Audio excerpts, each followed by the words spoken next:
आप देख रहे हैं केकेडी न्यूज। नमस्कार, केकेडी न्यूज में आपका स्वागत है। मैं हूं आपके साथ नम्रता शर्मा। आइए नजर डालते हैं खबरों पर।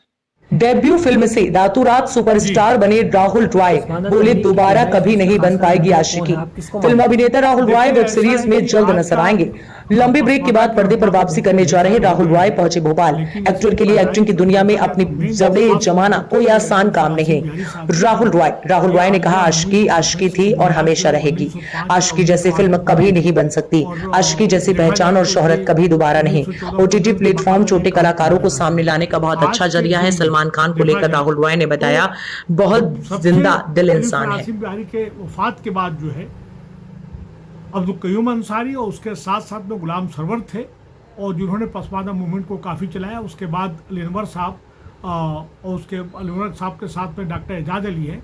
और आज के डेट में तो ढेर सारे जो है पसमानदा तंजीमें बन गई हैं। मैं तो उसे कहूँगा कि हुकूर मुद्दे की तरफ बहुत ढेर सारे टोपीबाज हो गए हैं। यहाँ तक कि ऑल इंडिया मोमिन कॉन्फ्रेंस से कई हिस्से हो चुके हैं। उसी तरह मोमिन अंसार सभा है, पसमानदा महाज है, मतलब सबके इन्होंने अपने अपने तंजीमें बना रखी हैं। लेकिन कोई काम कर भी रही है कि क्या रोल है? मैं आपको बता रहा हूँ ना मैं कि ये सब जो है कहीं न कहीं लगता है कि अपने आप को प्रमोशन पे लगे हुए हैं। हर आदमी नेता बना हुआ है और जब इलेक्शन आता है तो कहीं न कहीं ये बार्गेनिंग करते हैं। मैं नाम लेना नहीं चाहता। एक ऐसी संस्था जो लखनऊ में काम करती है और दिखाने के लिए कि मैं सभी जगहों पे हम इलेक्शन लड़ेंगे और बाद में मालूम हुआ कि जाके किसी बीजेपी के बड़े नेता के साथ हाथ मिला के उनको हम सपोर्ट करने की बात करते हैं। उसी तरह से अभी बिहार में अगर देखा जाए तो चुनाव होगा, उसी तरह झारखंड में जो होगा, इस तरह की तंजीमें आएंगी और अपना कैंडिडेट खड़ा करने के बजाय, अपना नेता खड़ा करने के बजाय या बार्गेन करने के बजाय जो है वो कहीं न कहीं उनसे मिली भगत से वो उनके लिए काम करते हैं। अपना पसमानदा का जो एजेंडा है, देखिए जिस तरह हम देखा जाए तो हम लोग क्या करते हैं कि अशरफिया तबका के कुछ लोग नेता जो है बहुत बुरा भला कहते हैं। अशरफिया तबके को बुरा भला कहने से कोई फ़ायदा नहीं होगा। मैं तो ये कहूँगा कि रवायतों की सब को तोड़कर आगे बढ़ो। जो तुमसे आगे हो तुमको रास्ता नहीं देंगे, तो आपको अपनी खुद स्ट्रेटजी बनानी पड़ेगी और हमको क्या करना चाहिए ये बनाना पड़ेगा। हम जो बार बार कह रहे हैं कि कॉमन एजेंडा बनाओ। कॉमन एजेंडा के बाद जो है आप जो है उसको जो है तमाम जो सो कॉल्ड सेकुलर पार्टी, ऐसे कोई सेकुलर पार्टी नहीं है, उनके पास ले जाओ। आप आबादी के तनासब से उनसे डिमांड करो। जो मेन जो आज का मुद्दा जो है कि भाई 1950 का जो प्रेसिडेंशियल ऑर्डर है और आर्टिकल 341 है उसका 3 जिसके साथ डिस्क्रिप्शन हुआ है, मैं तो इन ओबीसी नेता या पसमानदा नेताओं से ये बात कहता हूँ, कभी इन्होंने इफेक्टिव इसके लिए एजिटेशन या तहरीक चलाए नहीं। और चला भी रहे हैं तो कमरे में बैठ के चला रहे हैं या मोबाइल या व्हाट्सएप पे चला रहे हैं। और जो बहुत इंपॉर्टेंट जो आपसे बात कर रहा हूँ मैं, ये हमारे समाज में कहते हैं कि साहब इस्लाम में जो है जात पात नहीं है। तो भाई जात पात नहीं है, बिल्कुल बात सही है। हमारे किसी भी चाहे मजहबी रहनुमा हो या समाजी रहनुमा हो या पॉलिटिकल रहनुमा हो, किसी ने भी, यहाँ तक मजहबी रहनुमाओं में भी कभी क्लासलेस और कास्टलेस सोसाइटी की बात नहीं कही। ये पसमानदा के लोग हैं, कम से कम आपस में बेटी बोटी रोटी का रिश्ता क्यों नहीं करते?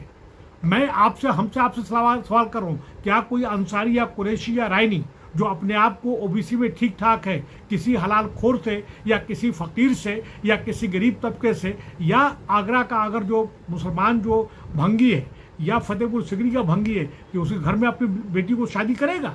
कभी नहीं करेगा। उसी तरह बंगाल के जो शाह कम्युनिटी है उसमें कोई नहीं करेगा। ये कहते जरूर है लेकिन खुद ये उसके पोषक हैं, पालने वाले हैं। दूसरी जो बात को कह रहे हैं, हर आदमी जो है आज की डेट पे कह रहा है कि साहब जो 1950 को ख़त्म होना चाहिए। इस डायनिज्म को, सोशल जो पॉलिटिकल जो डायनेमिक्स उसको समझने की कोशिश कीजिए। ये जो है इसका बेनिफिशियरी कौन होगा? मुसलमानों का जो दलित तबका है जिसमें कि नाई धोबी मोची आता है, जो हलाल खोर आता है, ये उनको बेनिफिशियरी मिलेगा। तो कभी भी इफेक्टिव इन्होंने कोई काम नहीं किया।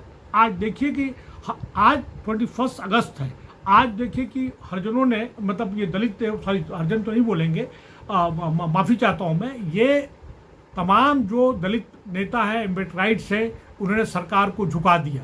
लेटरल एंट्री जो होती है उसको झुका दिया। सुप्रीम कोर्ट के फैसले के खिलाफ उन्होंने आज भारत में, पूरे समूचे भारत में इसका बंद का आह्वान किया। हमारे जो पसमानदा नेता हैं, चाहे पसमानदा के नेता हों, ऑल इंडिया मोमिन कॉन्फ्रेंस को, अंसारी पंचायत के लोगों कुरैश के लोग हैं, रायनी समाज के लोग हैं, मंसूरी समाज के लोग हैं, सैफी समाज के, कभी इन्होंने रोड पे आके इसके लिए कोई काम किया? कोई काम नहीं किया। आखिरी सवाल अब आपसे ये है कि जी इनको बताएं। क्या करना चाहिए ऐसे मौके पर? इनको पहला बात तो ये करना चाहिए कि एक कॉमन एजेंडा बनाने के बाद जो है तमाम पॉलिटिकल पार्टी के साथ में अपनी बात रखनी चाहिए, और अगर ये लोगों ने बात नहीं मानते हैं तो अपने कैंडिडेट को आने वाले चुनाव, खास कर जो बिहार का है, उसी तरह महाराष्ट्र है, राज्य अपने झारखंड है और हरियाणा है, उसमें खुल के खड़ा करना चाहिए, अपोज करना चाहिए। तमाम पूंजीवादी मुनवादी एलिमेंट अनासिस तमाम पॉलिटिकल पार्टी में बैठ गए हैं, उनका खुल के अपोज करना चाहिए, जो लोग ये लोग नहीं करते हैं। दूसरी जो बहुत इंपॉर्टेंट बात कहना चाहता हूँ, इनको खुल के तमाम पॉलिटिकल पार्टी से और खास करके SC ST से जब ये नारा लगाया जाता है कि दलित एक समान, हिंदू हो मुसलमान, तो जो हमारे SC ST जो पार्लियामेंटेरियंस हैं, हालांकि आज जो है दलित या एम्पटाइज जो नेता है वो खुल के कहने लगे, उनको चैलेंज करने लगे हैं कि इनके बीच में भी मनवाद पूंजीवाद आ गया है और इसको जो है हमको अपोज करना चाहिए। और सीटें जो है जहाँ जहाँ पर रिजर्वेशन, चाहे स्टेट लेवल पे MLAs की हो या नेशनल लेवल MPs की हो, इनको रोटेशन करना चाहिए, क्योंकि ये सोची समझी साजिश के तहत इन लोगों ने क्या किया कि इनके बीच में भी मनवाद पूंजीवाद ला दिया है। तो ऐसे में क्या करना चाहिए, कॉमन एजेंडा बनाना चाहिए और तमाम जो है पसमादा लीडर्स को जो है तमाम जो इलेक्शन स्टेट्स हैं उसमें जाकर उनको मीटिंग करना चाहिए, मुज़ाकरात करना चाहिए, अपनी डिमांड को रखना चाहिए। ये पसमादा, अच्छा ये भी बता दूँ आखिर में कि कहीं न कहीं हमारा जो है पसमादा जो लीडर्स से देखा जाए तो इसमें जो है बीजेपी के जो राष्ट्रीय मुस्लिम मंच है, बीजेपी का जो है मुस्लिम राष्ट्रीय मंच है, उसके लोग से ये इन्फ्लुएंस है। और अपने प्रधानमंत्री जी ने हैदराबाद में 2 साल पहले कही थी बात कि ये पसमादा है, इनके साथ नाइंसाफी हुई है। फिर खबरों में बने रहने के लिए देखते रहिए KKD न्यूज़।